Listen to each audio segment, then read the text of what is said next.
nalaman? Tita, ibig sabihin buhay pa si Mami? What? Seryoso ka? Literal talaga? Ano ka ba? Pinagsasasabi mo.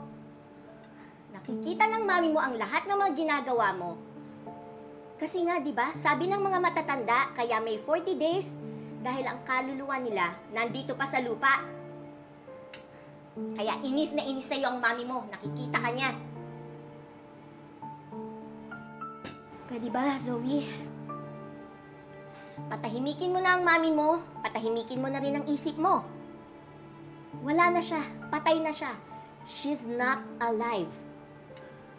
Pero tita, paano naman yung babaeng nakita ko? Dala niya yung wig at wig ni Mami yun. Paano naman mapupunta sa kanya yun kung hindi siya si Mami? Sige nga. In the first place, Zoe, may nakikita ka ba talagang babae? Ha? Baka naman nai-imagine mo lang yon. Dahil nangungulila ka sa mami mo, namimiss mo siya. Feeling mo mag-isa ka lang.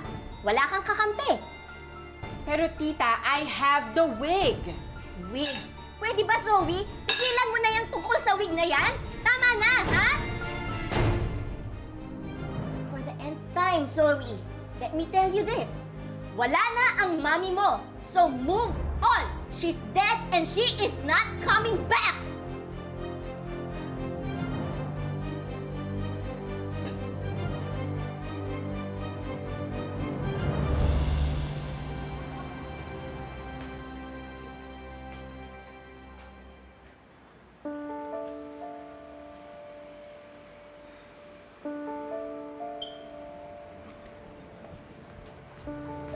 Ninong RJ. Katie, anong ginagawa mo dito? Kanina ko pa po tinatawagan yung cellphone niyo, kaso busy. Tinatawagan ko kasi si Lynette. Hindi siya sumasagot. Pero dapat magkikita kami dito eh. Actually, Ninong, kaya po ako nandito. Tinawagan ako ni Lynette and she asked me kung pwede ko ba daw kayong samahan to buy furniture for your clinic. Bakit? May nangyari ba sa kanya? She's with Doc Carlos. Ano? Sinabihan ko na siya eh. Talaga bang gusto niya magpahamak? Nasaan sila? Ninong, nasa Apex lang po sila. At saka bantay sarado ng mga pulis. Nandun po si Harry. And I don't think Doc Carlos can do much with this condition right now. Nagawa nga niya umakyat ng billboard eh para lang magpapansin kay Lynette. Kaya lahat magagawa niyan.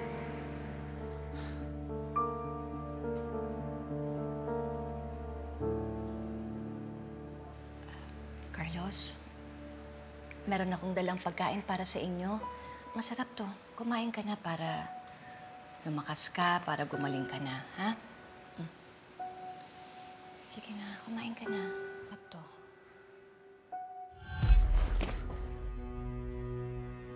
Carlos, anong ginagawa mo? Carlos, bitawan mo ako. Nasasaktan ako! Carlos, ano ba? Ano ba? Carlos, bitawan mo ako! Tulong! Carlos, ano ba? Tulong! Tulungan niyo ako!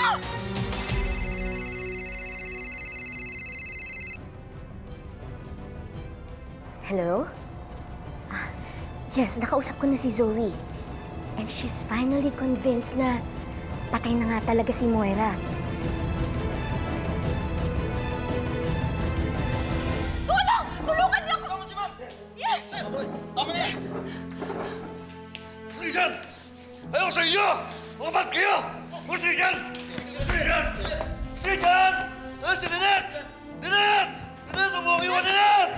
Lynette, huwag mo iwan! Sinaktan ka ba niya? Lynette! Sige, ukapat kayo! Anak, Sige dyan! hindi niya ako sinaktan. Okay ka lang po. Okay lang ako. Mas kayo dito! Tita Lynette, ano ba nangyari? Ukapat kayo, Lynette! Uy, bata! Tagalin mo itong mga polis dito! Mga banto mga to eh! Uy, bata! Sasaktan ako itong mga to eh! Sasaktan nila ako eh! Bata! Lynette! Lynette! Lynette, huwag mo akong iwan, Lynette! Lynette, huwag mo akong iwan! Lynette! Uy, bata yung mga to! Sasaktan ako ng mga polis eh! Ah! Sige dyan! Sige dyan! Sige dito! Ah! Sige dito!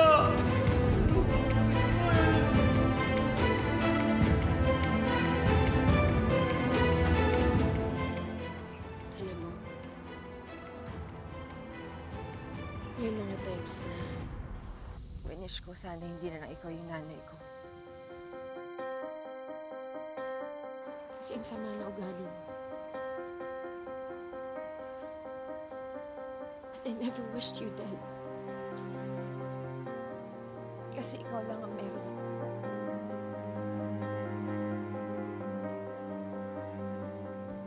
Ikaw lang yung nakakaintindi sa akin.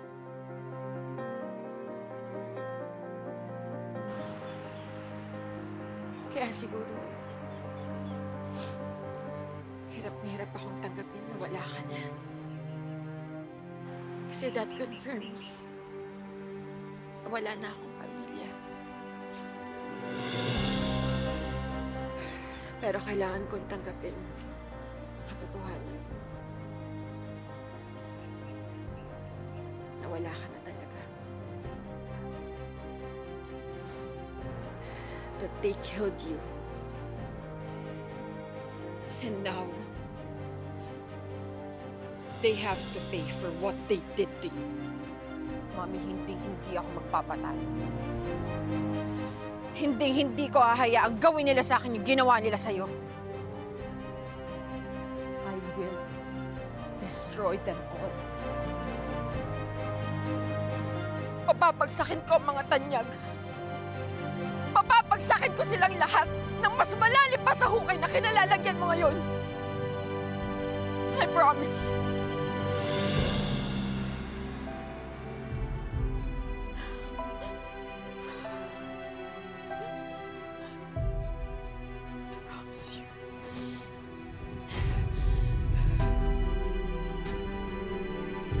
Kanina lang, nag-hallucinate si Dad. Nakikita niya daw si Moira. Tapos ngayon, para naman siyang bata. Mabuti siguro dalhin na natin siya sa psychiatrist. Pero gagaling naman siya, di ba? Tingin ko, mas mabuti talaga kung psychiatrist yung kakausapin natin. Kasi expertise nila yun eh. Ikaw po, Nay. Sigurado ka po bang hindi ka sinaktan ni Doc Carlos? Hindi, anak. Sa totoo lang, naawa talaga ako kay Carlos yung nakita ko siya kanina eh. Kaya ba hindi mo ako sinipot, Lynette? Dahil pinagpalit mo ako kay Carlos?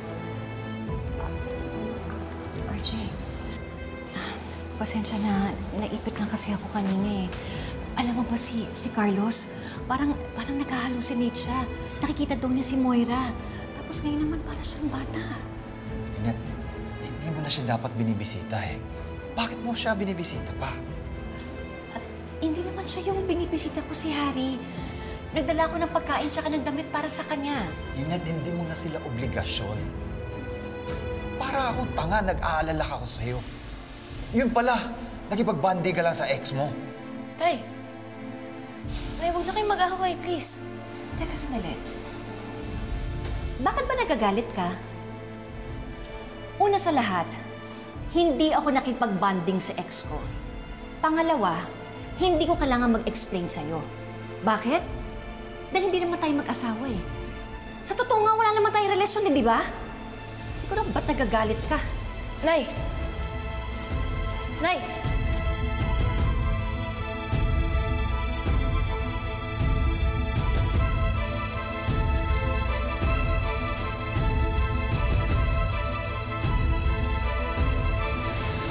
Attorney, kung hindi po siya pwede ma-hospital arrest, baka po may ibang paraan para hindi siya makulong.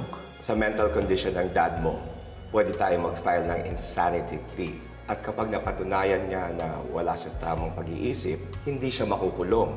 Alam mo, Annalyn, tinanggap ko na nawala na si Mommy para makapag-move forward na rin ako sa buhay ko. Pero alam mo, I can still feel her presence. Tinitignan niya lang ako. Siguro nga, nandyan lang siya sa tabi-tabi. Tita Lynette, hindi po madali sabihin to sa'yo. Pero nakikiusap po sana ako kung pwedeng iurong niyo yung kaso na sinampa niyo laban kay Dad. Ano ka mo? Tigilan mo na ako. Hindi kita tutulungan. Patahimikin mo na ako, Moira!